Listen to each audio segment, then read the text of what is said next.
Merci de nous rester fidèles, mesdames et messieurs. Bonsoir, ravi de vous retrouver pour ce journal. Au sommaire de l'actualité, la violence politique gagne du terrain à quelques semaines de la présidentielle du 24 février. De violents affrontements se sont produits en début de soirée entre jeunes de l'opposition et ceux de l'APR sur la VDN. Les Sénégalais craignent des troubles graves, surtout après l'invalidation des candidatures de Khalifa Sall et Karim Wade. Les boulangers de Touba sont en colère. Ils fustigent la cherté de la farine de blé qui est pourtant de mauvaise qualité. En assemblée générale, ce mardi, ils ont menacé d'investir la rue pour se faire entendre. Élèves et enseignants embarqués dans le même bateau au lycée de l'unité 14 des Parcelles Assainies, ils observent un mouvement de grève pour dénoncer leurs mauvaises conditions de travail dans cet établissement où les cours se déroulent dans 3 sites différents. Vous les entendrez dans ce journal. Tels sont les grands titres.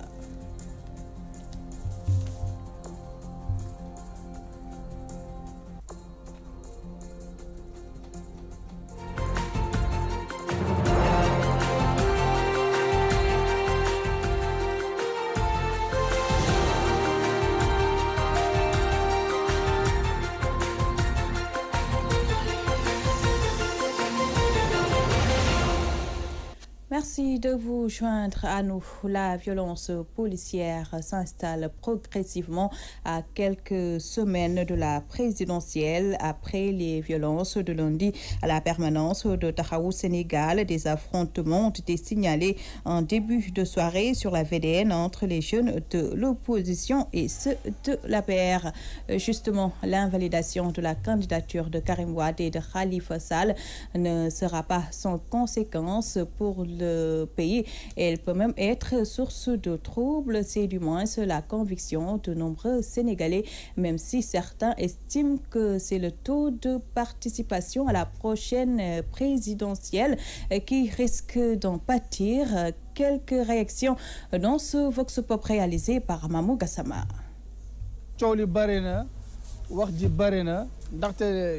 Ce qui s'est passé ce lundi, c'était imprévisible. Je ne m'attendais pas du tout à un soulèvement de la part des mécontents, qui ont même causé des dégâts matériels à Grand Yoff et sur la VDN. Et ceci, à mon avis, constitue un danger dans la société sénégalaise. C'est pourquoi j'invite chaque électeur à attendre le 24 février pour aller faire son choix. Ce n'est pas surprenant en fait. Ce n'est pas surprenant.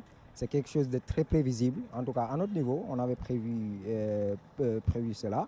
On attendait vraiment l'invalidation de Khalifa Sall et de Karim Wade. Tout simplement, de la manière dont les dossiers ont été diligentés et les principes également qui ont été posés ont fait que vraiment on ne pouvait pas s'attendre à une autre décision que ça. Donc, chose que nous déplorons déjà. Parce que c'est antidémocratique en fait de vouloir écarter des candidats comme ça. Déjà, on commence à noter des insurrections un peu partout ici à Dakar, à Sacré-Cœur, vous voyez. Donc, ce n'est qu'un début, ce n'est qu'un début. Et puis, ça peut quand même se multiplier davantage. Donc, tout cela, nous déplorons. Et ça peut quand même contribuer à la réduction du taux de participation de la population aux élections.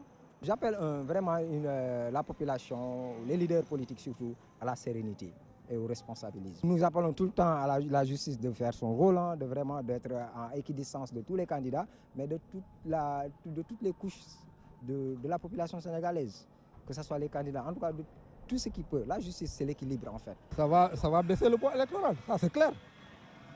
À commencer par moi-même, est-ce que je vais voter? Parce que je suis découragé.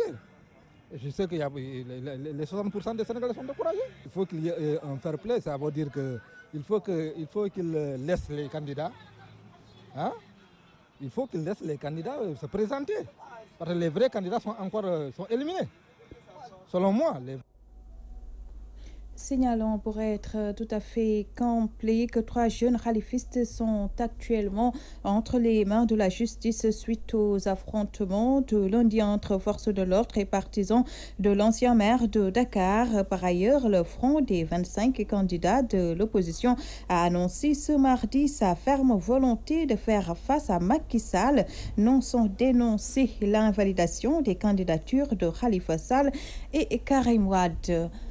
Dans l'actualité du jour, il y a également la colère des boulangers de Touba en assemblée générale dans la cité religieuse. Ce mardi, ils dénoncent la cherté et la mauvaise qualité de la farine de blé, se disant victimes de marginalisation de la part des autorités.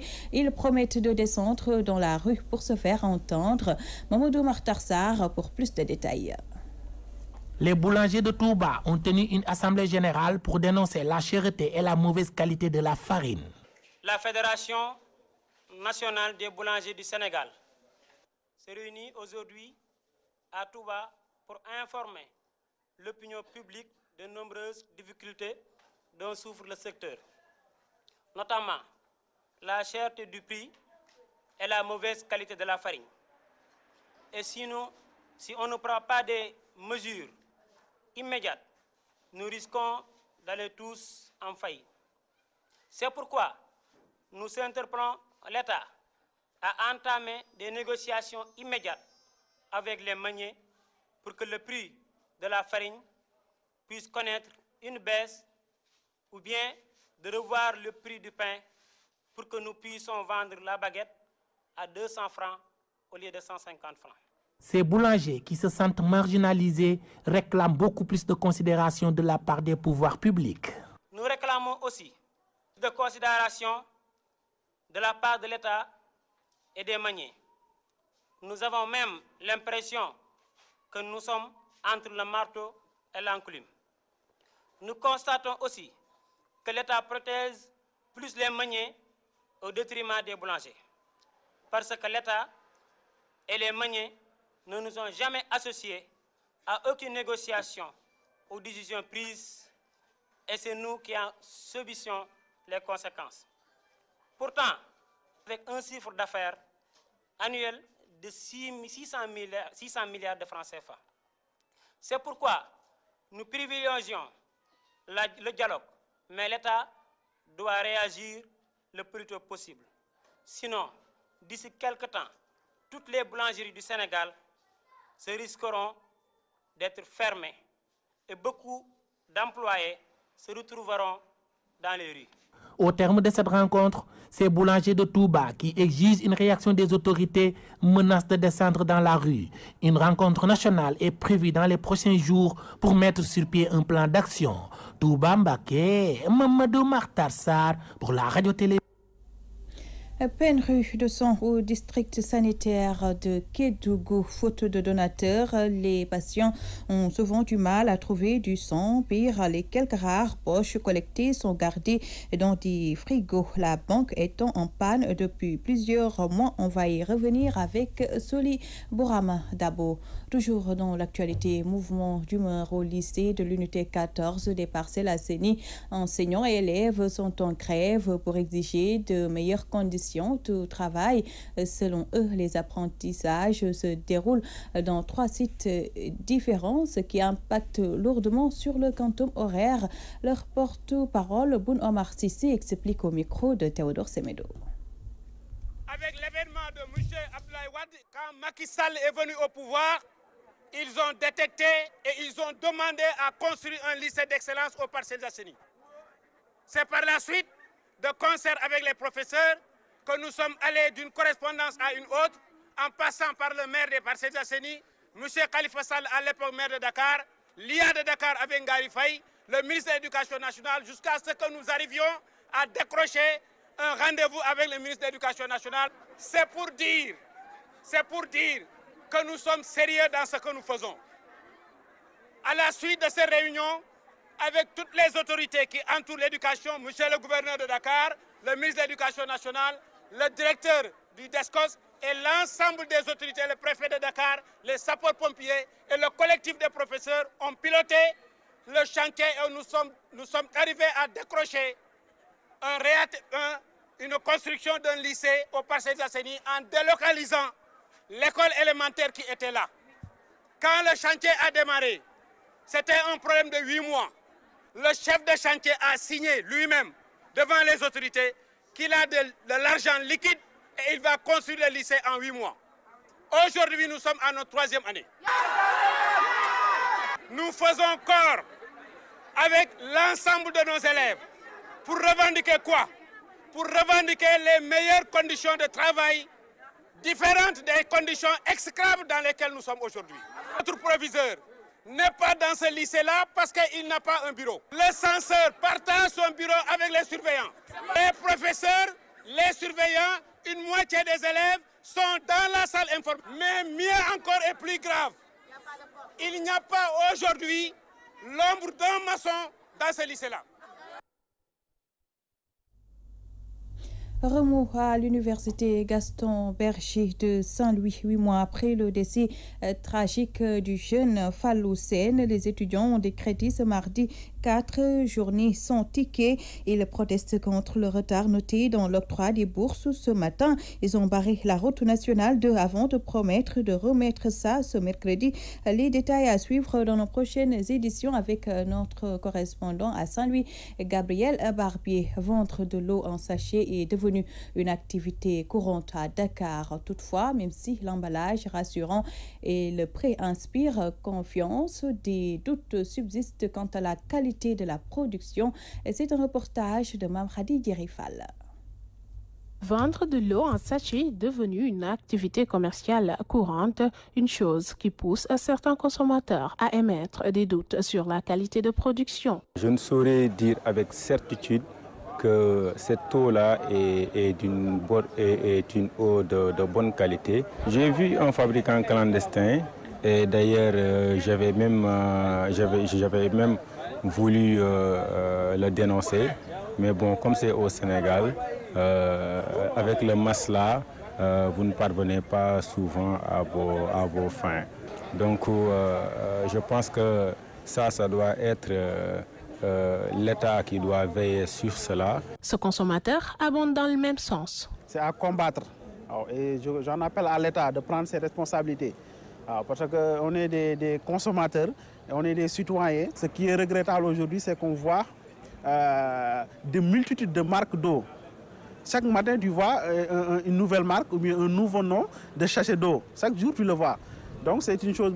Et puis, il y a des gens qui fabriquent cette eau-là de manière clandestine. Cet habitué n'est pas du même avis. Je pense que les sachets sont bons. Oui, je pense que cette eau-là, puisqu'on l'a fait sur un sachet, on l'a mis sur un sachet, c'est bon. Les sachets vendus à 25 ou 50 francs inspirent confiance. Leur emballage rassurant et leur prix un peu plus élevé que celui des autres sachets tend à faire croire que le produit est de meilleure qualité. L'impact des sachets plastiques sur l'environnement, une autre paire de manches qu'il faut mettre en gras. Nos tentatives d'avoir certains producteurs sur ça sont restées vaines. Mamradi Djerifal, 50 milliards mobilisés, 1420 familles indemnisées et recasées. Tel est le bilan social à mi-parcours du train express régional. Le facilitateur social de l'APIX assure par ailleurs que les sites devant accueillir les impactés sont en train d'être aménagés. Théodore Semedo. Bilan social à mi-parcours du train express régional TER, 1420 familles déjà indemnisées pour un coût de près de 50 milliards. 9000 chefs de places d'affaires également payés, selon Boubacar Ba. Indemniser les impactés. À la suite de l'audience que le président de la République a accordée à ces impactés, il a proposé et il a demandé l'indemnisation intégrale. Et au moment où je vous parle, pour arriver à 50 milliards, de 1424 chefs de famille concession, je dis chefs de famille concession, 1420 ont été payés. Il reste 4 familles. De 11 000 chefs places d'affaires et locataires, 9 000 ont été payés. Il reste 1300 et quelques. Département de Pikine, sur tout le tracé. Ce dernier, qui salue l'utilité publique du TER, ajoute même que les sites de recasement pour les propriétaires terriens sont en train d'être aménagés et que le train ne va pas marcher tant qu'il n'y aura pas les mesures d'accompagnement. L'impact économique socialitaire, c'est d'abord, c'est sur le temps. Dakar étouffe malgré les VDN réalisés. Et la seule voie constante qui peut prendre 300 000 personnes par jour de l'intérieur du pays à partir de Diamniadio et les transporter en 35 minutes à Dakar, c'est le terre. Allez au Kotiarey, le terrassement et la viabilisation des sites qui ont été offerts par le président de la République à l'ensemble de ces impactés ont commencé. Et il y a le site de Kemalika qui fait 23 hectares, le site de l'agro-affecté population de Rufisque qui fait 14 hectares et le site du camp de Thiaroye à l'extérieur du camp de Thiaroye qui fait 9 hectares. Et le train ne sera pas mis en marche tant que les passerelles ne seront pas terminées. Le train ne sera pas mis en marche tant que tous les échangeurs qui sont en train de réaliser ne seront pas finis.